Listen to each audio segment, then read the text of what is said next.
नैनीताल के नवनियुक्त जिलाधिकारी धीराज गब्रियाल ने कल विकास भवन सभागार में जिला योजना की पहली समीक्षा बैठक लेते हुए योजना में अवमुक्त धनराशि को कार्यों में गति लाकर शीघ्र व्यय करने के निर्देश विभागीय अधिकारियों को दिए। उन्होंने कहा कि योजना कार्यों का वित्तीय समीक्षा के साथ ही भौतिक सत्यापन भी किया जाएगा। इसके साथ ही जिलाधिकारी ने मुख्य पशु चिकित्सा अधिकारी को निर्देश दिए कि वो विकास खंड धारी ओखला कांडा क्षेत्र में पशु कृत्रिम गर्भाधान चलाएं ताकि क्षेत्रवासियों की आय में वृद्धि हो सके। मुख्य शिक्षा अधिकारी को प्राथमिक विद्यालयों का रूपांतरण करने हेतु प्रत्येक विकास खंड से 10-10 विद्यालयों की सूची उपलब्ध कराने के निर्देश भी दिए गए। तो उनका एक विंग जहाँ पे सीखने के लिए देश विदेश से लोग वहाँ पे आते हैं, अमेरिका से भी आते हैं, आपका यूरोप से भी आते हैं। तो हम पहली बार यहाँ के बच्चों को वहाँ पे एक्सपोजर के लिए ले जाएंगे।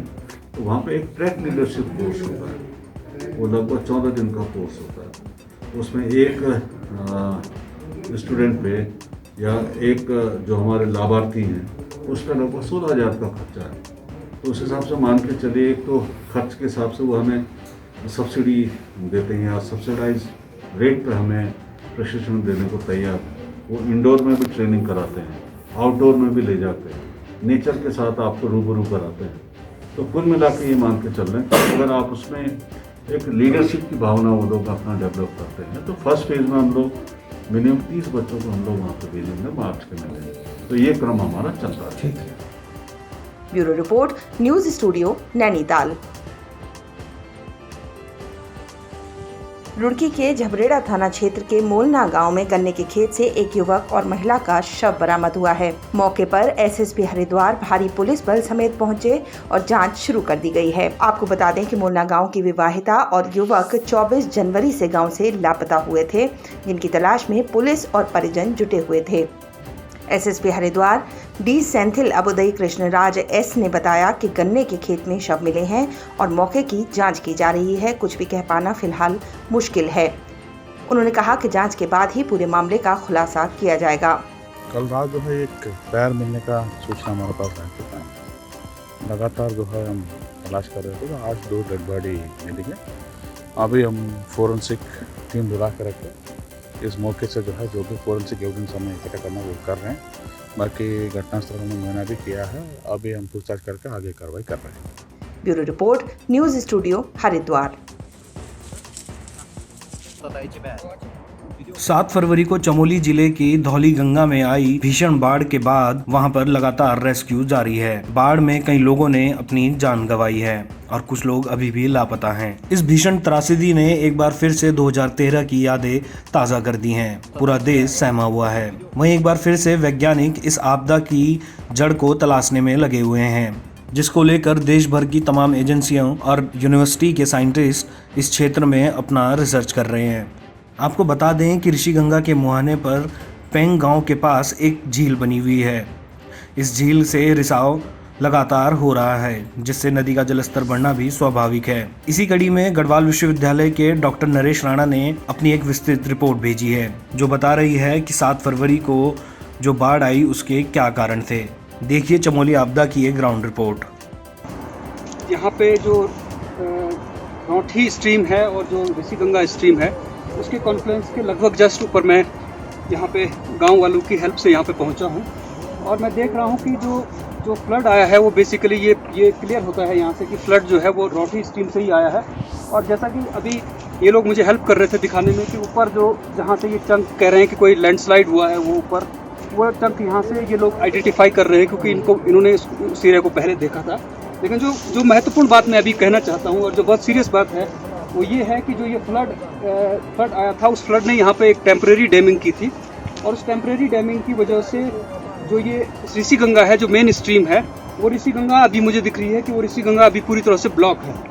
और उसमें यहाँ से मैं क्लियर देख सकता हूँ कि यहाँ से आप अगर उसको जूम करेंगे तो आपको दिखेगा कि यहाँ से एक ब्लू कलर की लेक दिख रही है। तो ब्लू कलर की लेक का मतलब है कि ये पानी काफ़ी देर से यहाँ पे पॉन्डिंग होना शुरू हो गया होगा और अभी क्योंकि ये काफ़ी स्टेबल है तो काफ़ी पीछे तक शायद गया होगा। मुझे इसके साइज़ के बारे में कोई अंदाज़ा नहीं है क्योंकि यहाँ से ये पूरी तरह से नहीं दिख पा रहा है, लेकिन ये कह सकता हूँ कि ये पूरी तरह से अभी ये जो ऋषिगंगा जो है वो पूरी तरह से अभी ब्लॉक हुई है और इन फ्यूचर मुझे नहीं पता कि कब तक, लेकिन इसमें ये ब्रीच भी होगी, ये दोबारा से टूटेगा और इसमें से फ्लड आ सकता है। तो इसको जो रेस्क्यू काम नीचे हो रहा है वो रेस्क्यू काम इससे प्रभावित भी हो सकता है और जो लोग रेस्क्यू कर रहे हैं उनको इससे नुकसान भी हो सकता है। तो इसलिए मैं कोशिश करूँगा कि ये जो सूचना है वो एडमिनिस्ट्रेशन तक पहुँचे और वो लोग यहाँ का एक इमीडिएट हेली सर्वे करें ताकि इस लेक का जो साइज़ है वो साइज़ वो करेक्ट साइज़ जो है इस लेक का वो निर्धारित करने की कोशिश करें, वो देखने की कोशिश करें कि कितनी बड़ी ये लेक है। कल हम कोशिश करेंगे, क्योंकि अभी बहुत देर हो चुकी है, कल हम कोशिश करेंगे कि हम इस रास्ते थोड़ा और आगे जाके उस लेक को फिजिकली देखने की कोशिश करेंगे कि वो कितनी बड़ी लेक है, ताकि उसके साइज़ के बारे में और उसका जो डिजास्टर उससे क्रिएट हो सकता है उसके बारे में हमें थोड़ा कुछ आइडिया हो सके। ये वीडियो एकदम ग्राउंड जीरो से है, इससे आगे का वीडियो आपको कोई भी नहीं दिखा सकता, क्योंकि सबसे पहला गांव पड़ता है पैंग और हम पैंग के 5-6 लोगों की टीम यहाँ पर आगे की तरफ देखने आई है, क्योंकि जो नदी में पानी जा रहा था वो कुछ खास ज़्यादा लेवल था नहीं उसका, तो हमें इस चीज़ का भी डर था, पहले से लग ही रहा था हमें कि आगे कहीं ना कहीं पानी जमा होगा। तो अभी तो यहाँ पर देखने से लग ही रहा है यहाँ पर काफ़ी बड़ा झील टाइप का बन ही रहा है ये, और इसको रिलीज़ करना काफ़ी ज़रूरी है। Bureau report, news studio, Chamoli. 7 फरवरी को रैणी व तपोवन क्षेत्र में आई आपदा में लापता व्यक्तियों में से अलग अलग स्थानों पर 36 शव व 16 मानव अंगों को बरामद किया जा चुका है, जिसमें 10 शवों की शिनाख्त हो गई है। जिन 10 शवों की शिनाख्त नहीं हो पाई उन सभी के शवों का डीएनए संरक्षित किया गया है। ऐसे शवों को नियमानुसार डिस्पोजल हेतु गठित टीम द्वारा 7 शव व 7 मानव अंगों को धार्मिक रीति रिवाजों व सम्मान के साथ दाह संस्कार कर दिया गया है, जिसमें 3 शवों का दाह संस्कार चमोली घाट पर व 4 शवों का और 7 मानव अंगों का दाह संस्कार कर्णप्रयाग घाट पर कर दिया गया है। Bureau report, news studio, Chamoli. Pauri के मुख्य कोषागार कार्यालय में तैनात कर्मचारियों ने विभागीय अधिकारियों पर मानसिक उत्पीड़न करने का आरोप लगाया है। एक कर्मचारी का कहना है कि उनकी माताजी को कैंसर है, जिसके लिए अवकाश मांगने पर उन्हें विभाग की ओर से अवकाश नहीं दिया गया, जबकि अन्य कर्मचारियों को अवकाश दिया जा रहा है और उनके हिस्से का कार्य भी उन पर थोपा जा रहा है, जिससे वो मानसिक व शारीरिक रूप से प्रताड़ित हो रहे हैं। वहीं कर्मचारी संगठन की ओर से कहा गया, किसी भी कर्मचारी का मानसिक और शारीरिक उत्पीड़न नहीं होने दिया जाएगा। अगर इस तरह की घटना दोबारा होती है तो उसके विरोध में आंदोलन किया जाएगा। कहीं न कहीं कोषागार में जनरल ओबीसी और अन्य समाज के बीच एक दूरियां बनाने का प्रयास किया जा रहा है और यहाँ पे उनका जो शोषण किया जाने का जो प्रयास किया जा रहा था, हमारे साथी जिनकी माता को कैंसर है और उनको छुट्टी न दिया जाना एक बहुत बड़ा एक हम लोगों को एक बहुत ही मतलब आश्चर्यजनक हुआ। आज हमने मुख्य कोषाधिकारी महोदय और समस्त जो वहाँ पे कोषागार के हमारे अधिकारी हैं उनसे वार्ता किया और उनसे आज हमने एक अनुरोध किया है कि इस प्रकार की पुनरावृत्ति दोबारा न हो। मुख्य कोषाधिकारी महोदय द्वारा कहा गया है कि इसको सुधार करेंगे, आज ही सुधार करेंगे और साथ ही या इस प्रकार का कोई संदेश हमें संगठन के पास कोई प्रमाण पत्र या कोई आता तो निश्चित रूप से हमको आंदोलन के लिए बाध्य होना पड़ेगा और किसी भी कर्मचारी, चाहे किसी भी संवर्ग का हो, चाहे जनरल ओबीसी का, चाहे SC/ST का हो, किसी भी संवर्ग का कर्मचारी का उत्पीड़न किसी भी दशा में कर्मचारी संगठन बर्दाश्त नहीं करेगा। वहीं जब इस विषय में मुख्य कोषाधिकारी से बात की गई तो उनकी ओर से बताया गया यह उनका विभागीय मामला है और यदि अवकाश लेने को लेकर कोई बात हुई है तो इस बात का जल्द समाधान निकाला जाएगा। नहीं, छोटी मोटी समस्याएं थी, छुट्टियों का कुछ इश्यूज था एक्चुअली, तो इस बारे में किसी को कोई थोड़ी बहुत संख्या थी और उसको सॉर्ट आउट कर लिया गया है। ऐसा कुछ बिंदु नहीं है जिसके बारे में विस्तृत रूप से कुछ बताया जाए। ऐसा ना छोटी मोटी समस्या है, वो क्या कहते हैं इंटरनल स्तर पे है और उसको रिजोल्व कर लिया गया। पौड़ी से न्यूज़ स्टूडियो के लिए मुकेश बछेती की रिपोर्ट। रुड़की के सिविल लाइन कोतवाली क्षेत्र में मोहनपुरा स्थित स्टेट बैंक के पास लगे ATM को अज्ञात चोरों द्वारा तोड़ने व चोरी करने का प्रयास किया गया। हालांकि वो अपने मकसद में कामयाब नहीं हो पाए। सुबह जब बैंक कर्मियों को इसकी जानकारी लगी तो सूचना स्थानीय पुलिस को दी गई। सूचना पर पहुंची पुलिस ने मौके का मुआयना कर जांच शुरू कर दी है, जिसमें CCTV की फुटेज की भी मदद लेकर चोरों को पकड़ने की कोशिश की जा रही है। आपको बता दें कि इससे पहले भी रुड़की में ATM में चोरी का मामला सामने आया था, जिसमें पुलिस द्वारा एक आरोपी को गिरफ्तार भी कर लिया गया था, जिसमें 4 आरोपी फरार चल रहे हैं। साथ ही उन्होंने बताया कि जिन लोगों ने पहले ATM में चोरी की थी, इस चोरी का शक भी उन्हीं पर जा रहा है।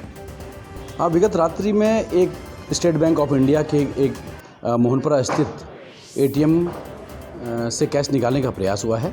अज्ञात व्यक्तियों द्वारा इसमें गैस कटर से काटने की कोशिश की गई है, लेकिन ये असफल प्रयास हुआ है और इसमें बैंक मैनेजर की तहरीर के आधार पर अज्ञात अभियुक्तों के विरुद्ध मुकदमा पंजीकृत किया जा रहा है और वहाँ की सीसीटीवी और अन्य तरीक़ों से अभियुक्तों की तलाश की जा रही है। जो पहले अभी कुछ दिन पहले घटना हुई थी उसमें एक अभियुक्त मौके पर पकड़ा गया था और बाकी 4 अभियुक्त फरार चल रहे थे। अभियुक्तों की गिरफ्तारी के प्रयास किए जा रहे हैं, लेकिन अपने घरों से लगातार नदारत चल रहे हैं और उन्हीं अभियुक्तों पे भी शक हो सकता है, लेकिन अभी इस बारे में कुछ स्पष्टता कहना उचित नहीं होगा। फिर भी जो फरार अभियुक्त हैं उनकी गिरफ्तारी और कुर्की के प्रयास किए जा रहे हैं। Bureau report, news studio, Roorkee. Kumbh 2021 के लिए सरकार द्वारा जारी की गई एसओपी का विरोध लगातार जारी है। जहां एक और हरिद्वार के संत इसका विरोध कर रहे हैं, तो वहीं आज हरिद्वार के होटल व ट्रैवल्स व्यवसायी ने भी अपना मोर्चा खोल दिया है। उन्होंने प्रेस कॉन्फ्रेंस कर सरकार के इस फैसले पर अपना पक्ष रखा। सरकार सिर्फ इसी बात की चिंता करती है कि मुझे केंद्र सरकार से जो जारी हुई है उसको सिर्फ इम्प्लीमेंट कराना है। इस एसओपी के नाम पे हरिद्वार की जनता को डराया जा रहा है, धमकाया जा रहा है, जो किसी भी कीमत पे बर्दाश्त नहीं किया जाएगा। क्योंकि जब हम मरने वाले हैं तो हम सरकार चाहे तो मुझे जेल भेजे, चाहे जो कुछ भी करे, हम इसके खिलाफ हम बड़ा रणनीति तैयार करेंगे। सरकार को चिंता नहीं है इस बात की, हरिद्वार के नागरिकों की कोई चिंता नहीं है। पूरे देश में सब कुछ सामान्य चल रहा है और आप उत्तराखंड में देखिए कैसी हालत हो गई है। हरिद्वार के बजट एसोसिएशन ने आज एक बैठक कर प्रदेश और राज्य सरकार द्वारा कुंभ को लेकर जारी की गई एसओपी का विरोध किया। बैठक में बजट एसोसिएशन के अध्यक्ष कुलदीप शर्मा ने कहा कि सरकार कुंभ मेले को अति सूक्ष्म करे, जिससे मात्र अप्रैल माह के स्नानों को ही एसओपी के अंतर्गत रखा जाए, ताकि बाकी स्नान को कुंभ की एसओपी से छूट मिल सके और हरिद्वार आने वाले यात्री बिना किसी परेशानी के आ सकें। हमारी जो है आज यही मांग है सरकार से कि इस मेले को बहुत सीमित करे और केवल जो अप्रैल माह के जो स्नान है, जिसमें 12 तारीख का स्नान, 13 तारीख का स्नान, 14 तारीख का और 15 तारीख का जो स्नान है, जिसे मुख्य स्नान के रूप में हम देखते हैं, उसमें भारी भीड़ आने की शंका है। केवल उसी मेले को अधिसूचित करे और बाकी जितने भी स्नान हैं उसको जो है सुचारू रूप से जिस प्रकार से चलते जा रहे राज्य सरकार के एसओपी के द्वारा, उसी एसओपी के द्वारा चले। उन्होंने कहा कि हरिद्वार के व्यापारियों ने सोचा था कि कोविड से हुए नुकसान की भरपाई कुंभ में होगी, परंतु एसओपी से एक बार फिर नुकसान होने जा रहा है, जिसकी भरपाई होना बहुत मुश्किल है। वर्तमान में हालत ये है कि हम लोगों की स्थिति ये है कि ना हम लोगों के पास खाने को पैसे हैं और ना लोगों को तनख्वाह देने के लिए पैसे हैं। हमारे ऊपर बैंकों का ऋण बढ़ता जा रहा है, साथ ही सरकार के द्वारा हमें किसी प्रकार का कोई भी राहत न देने के कारण जो सरकार की आउटस्टैंडिंग है वो भी बढ़ती जा रही है। कहीं बिजली के बिल के रूप में है, कहीं जो है जल मूल्य के रूप में है। इसी तरह के जो है और जो बंदिशों में हमको बांध दिया गया है, उसकी वजह से हमारा निरंतर व्यवसाय चौपट हो रहा है। आज की तारीख में यह स्पष्ट नहीं है कि जो कुंभ मेले का आयोजन किस प्रकार से किया जाएगा, कुंभ मेले का आयोजन होगा या नहीं होगा, ये बड़ी ऊहो-पोह की स्थिति बनी हुई है। सबसे बड़ी स्थिति ये है कि जो एसओपी जारी की जाती हैं उसमें बड़ा विरोधाभास रहता है। समय के अनुसार वो एसओपी जारी नहीं हो रही हैं और जिसकी वजह से क्या हो रहा है कि जो लोगों में संदेश जा रहा है कि उत्तराखंड में कोरोना का विस्फोट हो गया है, शायद इसीलिए जो है कोरोना नेगेटिव की रिपोर्ट मांगी जा रही है, जिससे बहुत बड़ा व्यापार का नुकसान हो रहा है और आने वाले सीजन में भी हमें बहुत नुकसान होने वाला है। वहीं हरिद्वार होटल एसोसिएशन के अध्यक्ष आशु शर्मा ने भी बताया कि सरकार केवल धनवान श्रद्धालुओं को ही कुंभ में बुलाना चाह रही है, क्योंकि जिस तरह से यह एसओपी जारी की गई है उससे यह साबित होता है कि गरीब तबके के लोगों का हरिद्वार कुंभ में आना संभव नहीं है। सरकार को चाहिए कि इस एसओपी में ढिलाई बरती जाए, नहीं तो इसके विरोध में आंदोलन की रणनीति बनाई जा रही है। क्या सिर्फ पैसे वाले और धनवान लोगों के लिए ही है?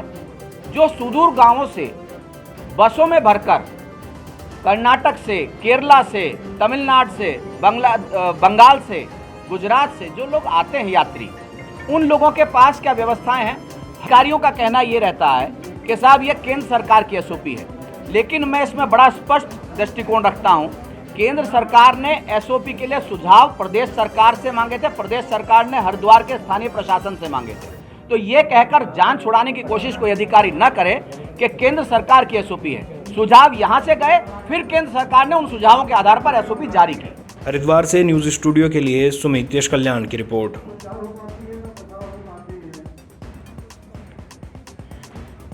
टिहरी जिले के घनसाली के बाल गंगा रेंज के खोला गांव में उस वक्त हड़कंप मच गया जब एक गुलदार गांव में बने पोल्ट्री फार्म में घुस गया। पोल्ट्री फार्म संचालक का कहना है कि गुलदार छत के रास्ते घुसा है। गुलदार ने पोल्ट्री फार्म की छत पे लगी टीन को फाड़ा, जिसके बाद उसने अंदर प्रवेश किया, जिसके बाद गुलदार पोल्ट्री फार्म में ही कैद हो गया, क्योंकि गुलदार अंदर घुस तो गया लेकिन बाहर नहीं निकल पाया। सुबह जब पोल्ट्री फार्म संचालक फार्म में गए तो गुलदार की दहाड़ सुनकर हैरान हो गए। गुलदार के फार्म में बंद होने की सूचना वन विभाग को दी गई।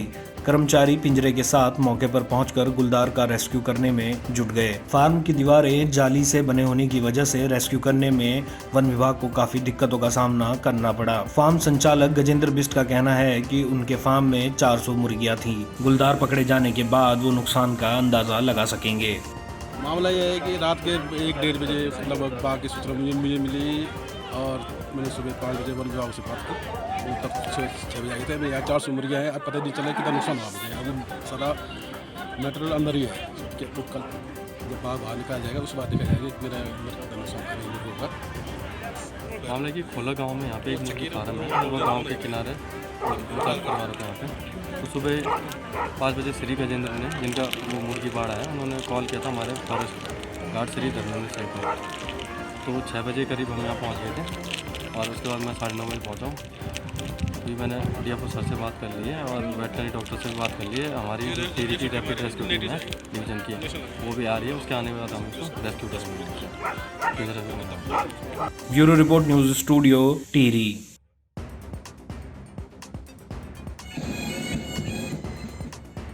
महाराष्ट्र के राज्यपाल भगत सिंह कोश्यारी अपने मसूरी दौरे के दौरान होटल सवाई पहुंचे, जहां पर उन्होंने पत्रकारों से वार्ता के दौरान उन्होंने चमोली में आई त्रासदी पर गहरा शोक व्यक्त किया। उन्होंने कहा कि केंद्र और राज्य की सरकारें लगातार राहत कार्य में जुटी हुई हैं। वहीं जो लोग इसकी चपेट में आए हैं उनको राहत देने का काम सरकारों द्वारा किया जा रहा है। इससे पहले राज्यपाल भगत सिंह कोश्यारी ने सवाई होटल के इतिहास को लेकर बनाई गई डॉक्यूमेंट्री को देखा और उसकी काफ़ी सराहना की।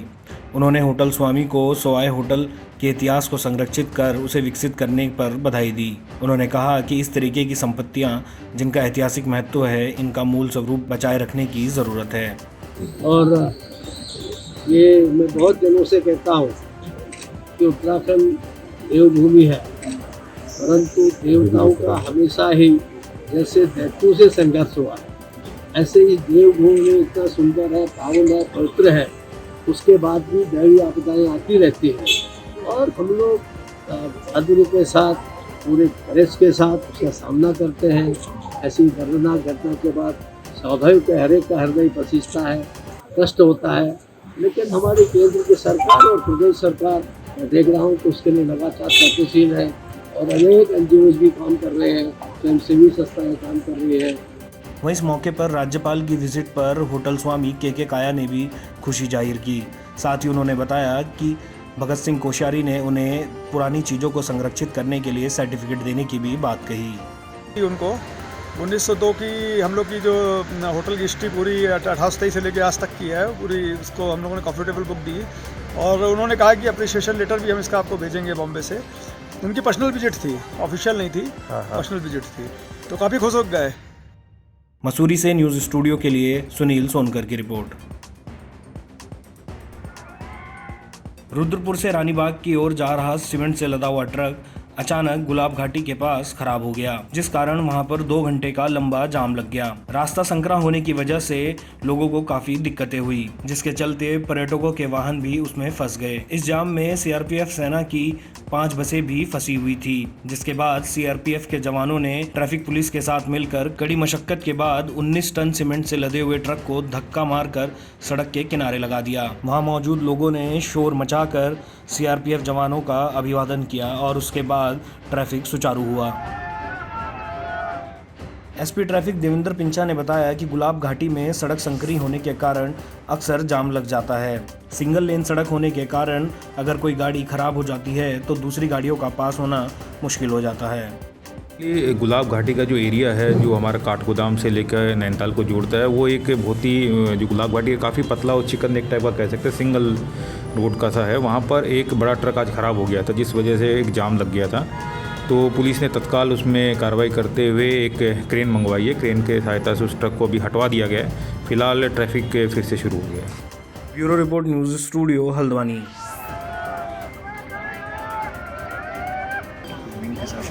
मशहूर गायक जुबिन नौटियाल चमोली में आई त्रासदी में प्रभावित लोगों की मदद के लिए लाइव कॉन्सर्ट करेंगे। मसूरी में पत्रकार वार्ता के दौरान जुबिन नौटियाल ने चमोली त्रासदी को लेकर अपना दुख व्यक्त किया। उन्होंने कहा कि 14 फरवरी को मसूरी के गढ़वाल टेरेस पर 1 घंटे के लिए लाइव कॉन्सर्ट करेंगे। वह कार्यक्रम गाना म्यूजिक ऐप पर भी शेयर किया जाएगा। साथ ही वह उससे एकत्रित होने वाली राशि को मुख्यमंत्री राहत कोष में दान करेंगे, जिससे चमोली त्रासदी के पीड़ित लोगों की कुछ मदद हो सके। मैं इस 14 फरवरी को लोगों में जागरूकता स्प्रेड करना चाहता हूं, बताना चाहता हूं कि चमोली में, उत्तराखंड में एक बहुत बड़ी बाढ़ आई है, जिसका रेस्क्यू ऑपरेशंस इस वक्त भी चल रहे हैं। और कल ही मैंने एक स्टेटमेंट पढ़ी थी जिसमें बहुत कठिनाई हो रही है गवर्नमेंट को रेस्क्यू ऑपरेशंस करने में। एक संगीतकार होने के नाते मुझे लगता है मेरा संगीत है जिसको मैं इस्तेमाल कर सकता हूँ लोगों की मदद करने के लिए। तो 14 फरवरी को मैं मसूरी में गढ़वाल टेरेस के सामने एक कॉन्सर्ट प्ले करूँगा, जिससे हम जो भी राशि जोड़ेंगे वो हम चमोली रिलीफ फंड के नाम से सीएम केयर फंड को देंगे और इसमें आगे बढ़ेंगे। साथ ही उन्होंने कहा कि प्रकृति के साथ छेड़छाड़ नहीं होनी चाहिए। विकास जरूर हो, लेकिन प्रकृति को बचाकर काम करना होगा। हमको अपने पहाड़ों को बचाना है और पहाड़ों को बचाने के लिए हमको पलायन रोकना है। पहाड़ों को बचाने के लिए हमको डिफॉरेस्टेशन रोकनी है। ये जितनी भी आपदाएं हैं, इनके पीछे कहीं ना कहीं सालों की डिफॉरेस्टेशन है, जो सालों से जंगल काटे जा रहे हैं, उसका एक बहुत बड़ा उसमें रीज़न है जिस वजह से आपदा आ रही है। लोग कह रहे हैं ग्लेशियर टूटा है, बट वाकई में देखा जाए तो ग्लेशियर नहीं टूटा है। पहले लैंडस्लाइड हुई है, फिर उसके ऊपर जो ग्लेशियर था वो टूट करके नीचे आ गया, सारा मलबा उसका साथ में नीचे आ गया। तो उत्तराखंड को अपने नेचर को प्रिजर्व करना चाहिए। मेरी सरकार से विनती है कि हमको ज़्यादा से ज़्यादा कोशिश करनी चाहिए कि डिफॉरेस्टेशन रोके, पलायन रोके और उत्तराखंड के पहाड़ों को बचाएं। मसूरी से न्यूज़ स्टूडियो के लिए सुनील सोनकर की रिपोर्ट। हरिद्वार में प्रेस वार्ता के दौरान युवा कांग्रेस उत्तराखंड की मीडिया प्रभारी हरनीत बरार ने केंद्र सरकार और राज्य सरकार पर जमकर निशाना साधा। किसान आंदोलन पर बोलते हुए उन्होंने कहा, मोदी सरकार लगातार यह प्रचार कर रही है कि यह तीनों किसान बिल किसानों के हित में हैं और इन बिल के विरोध में किसान लंबे समय से आंदोलन कर रहे हैं। मोदी सरकार किसानों की मांग नहीं मान रही है। किसानों का आंदोलन हर रोज बढ़ता ही जा रहा है। अब इस आंदोलन से अधिक युवा भी जुड़ रहे हैं। देश के प्रधानमंत्री को रिलायंस के टावर टूटने की तो चिंता हो रही है, लेकिन प्रधानमंत्री ने एक बार भी आंदोलन के दौरान हुई किसानों की मौत को याद तक नहीं किया। उन्होंने उत्तराखंड सरकार पर भी निशाना साधते हुए कहा कि राज्य सरकार ने भी अभी तक गन्ने का भुगतान नहीं किया है। साथ ही उन्होंने चमोली त्रासदी के बारे में भी सरकार से इंक्वायरी टीम गठित करने की मांग की है। जो किसान हमारे बॉर्डर्स पे बैठे हैं, उनकी बात हम बचाने के लिए आए हैं। जो ये गोदी मीडिया के द्वारा एक प्रचार कर रहे हैं, नेगेटिव इम्पैक्ट ला रहे हैं लोगों में। मोदी ने एक प्रोपेगेंडा किया कि ये तो किसानों के हक के बिल हैं, हम उसके बारे में बात करना चाहते हैं। क्योंकि ये किसानों के अगर हक में बिल होते तो कभी भी इतनी तादाद में लोग हर रोज़ जैसे बढ़ रही है वहाँ पे संख्या किसानों की धरने में, उस पर वो मच जाते। और दूसरी बात ये है कि अब सिर्फ ना केवल किसान है वहाँ पे, अब वहाँ पे युवा भी जुड़ना शुरू हो गया है। क्योंकि युवा भी रोज़गार की जो समस्या है वो इस प्रदेश में भी बहुत है। आप अगर देखो तो 80% जो पहाड़ी एरिया में बुज़ुर्ग रह गए हैं। युवाओं को रोज़गार की कमी होने के कारण, वो इतने पढ़े लिखे होने के कारण उन्हें अदर स्टेट्स में जाना पड़ रहा है काम करने के लिए, जॉब ढूंढने के लिए।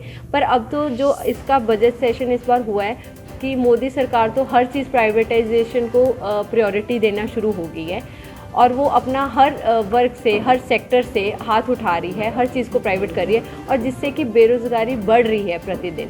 जैसे कि उन्होंने कहा था कि वो 2 करोड़ नौकरियां लाएंगे, अब तो बल्कि 2 करोड़ जो नौकरियां लाने की जगह जा रही हैं। हरिद्वार से न्यूज़ स्टूडियो के लिए सुमित यश कल्याण की रिपोर्ट। हरिद्वार महाकुंभ मेले के लिए सरकार द्वारा सुविधाएं न मिलने से नाराज बैरागी संतों से जुड़े बाकी और संत समाज ने अखाड़ा परिषद का बहिष्कार करने की घोषणा की। बैरागी कैंप में प्रेस वार्ता कर बैरागी संतों की 3 आनियों निर्वाणी, निमरोही और दिगंबर अखाड़े से जुड़े संतों ने ये घोषणा की। इस दौरान दिगंबर अखाड़े के प्रतिनिधि व अखाड़ा परिषद के पूर्व प्रवक्ता बाबा हटयोगी ने आरोप लगाया कि कुंभ मेले के लिए सरकार अन्य अखाड़ों के लिए तो व्यवस्था कर रही है, लेकिन बैरागी संतों को अभी तक कोई सुविधा नहीं मिली। बैरागियों से अलग अन्य अखाड़ों के पीछे पूरी सरकार लगी है। मंत्री और सांसद हरिद्वार से हैं, लेकिन वो बैरागी अखाड़ों की सुध नहीं ले रहे। इसलिए आज वो घोषणा करते हैं कि उनका अखाड़ा परिषद से कोई संबंध नहीं है। आज से नहीं, सदियों से बैरागी कैंप में हम लोगों को जगह आवंटित होती चली आ रही है और ये बैरागी कैंप से ही नाम से मेला विभाग में रिकॉर्ड में है। उसके बावजूद भी यहाँ कोई सुविधा सरकार की तरफ से सिर्फ वैष्णव अणियों को नहीं मिल रही है। बाकी जितने भी अखाड़े हैं उनको उनके अनुसार सुविधा मिल रही है। 1-1 करोड़ रुपए भी उनके यहाँ आ गए हैं।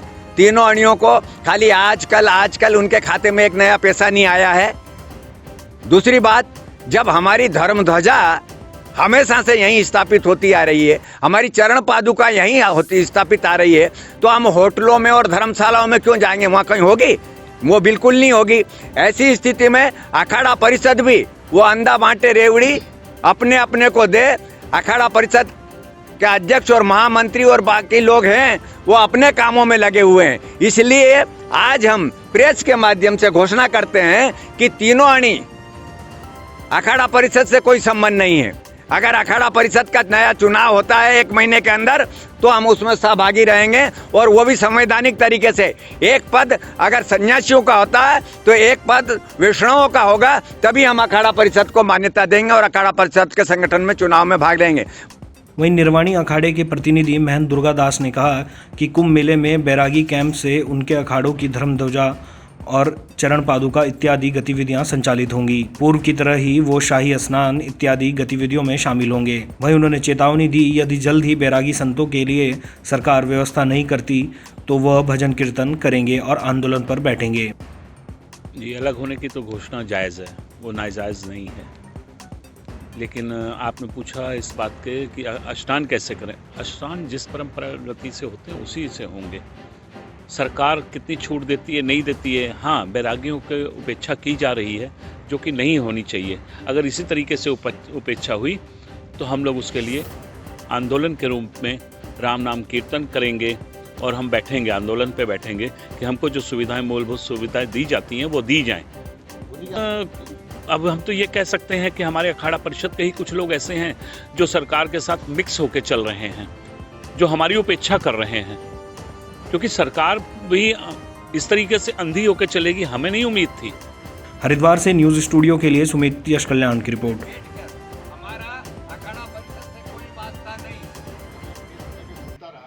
रुड़की की सिविल लाइन पुलिस ने 27 साल से फरार चल रहे इनामी बदमाश को जबलपुर मध्य प्रदेश से गिरफ्तार किया। आरोपी गुलाब सिंह ने 1993 में आर्मी में भर्ती होने के लिए अपनी जन्म तिथि बदलकर फर्जी दस्तावेज जमा किए थे, जिसके बाद आर्मी के अधिकारियों की तहरीर के आधार पर पुलिस ने धारा 468 में केस दर्ज किया था। हालांकि आरोपी पर न्यायालय ने भी इनाम घोषित किया था। इस बदमाश को पकड़ने के लिए पुलिस और CAE की टीम लगातार जगह जगह पर दबिश दे रही थी। आरोपी गुलाब सिंह मस्कन ग्राम सिसोली जनपद टिहरी का निवासी है, जो देश के अलग अलग राज्यों में ठिकाने बदल कर रह रहा था। SSP हरिद्वार ने फरार आरोपी पर 2500 का इनाम घोषित कर रखा था, लेकिन आरोपी पुलिस की गिरफ्त में आने से लगातार बच रहा था। दरअसल आरोपी गुलाब सिंह 1993 में अपना गांव छोड़कर नागपुर महाराष्ट्र चला गया। इसके बाद अलग अलग जगहों पर अपने आप को छुपाता था। आरोपी उसके बाद जबलपुर मध्य प्रदेश चला गया। वह अलग अलग होटलों में नाम बदलकर रहने लगा। पुलिस के मुताबिक अपराधी ने जबलपुर की ही एक लड़की से शादी कर वहीं रहने लगा और तमाम अपने दस्तावेज और आधार कार्ड बनवा लिए। आरोपी गुलाब सिंह अपने परिवार सहित मानेगांव थाना रांझी जबलपुर मध्य प्रदेश में रह रहा था, जिसकी सूचना पुलिस को मिलते ही एक टीम गठित की गई और उसको वहां से धर दबोचा गया। जो व्यक्ति जो गुलाब सिंह है, ये 1993 में यहाँ पे फौज भर्ती होने के लिए आया था और उसे फर्जी मार्कशीट दे करके अपने को फौज भर्ती करना चाह रहा था। इस पर वहाँ के कर्नल साहब द्वारा मुकदमा दर्ज किया गया था 1993 में, और इस मुकदमे के बाद ये बंदा भाग गया और इसके ये फिर मध्य प्रदेश, महाराष्ट्र और कहाँ कई जगह घूमते घामते फिर मध्य प्रदेश में था। 27 साल बाद ये मुलजिम पकड़ा गया है। महत्व ये नहीं है कि किसी का मूल्य है, महत्व यह है कि समाज में मैसेज जाएगा कि अगर कोई व्यक्ति अपराध करेगा तो उसको छुपने की कोई जगह नहीं। Bureau report, news studio, Roorkee.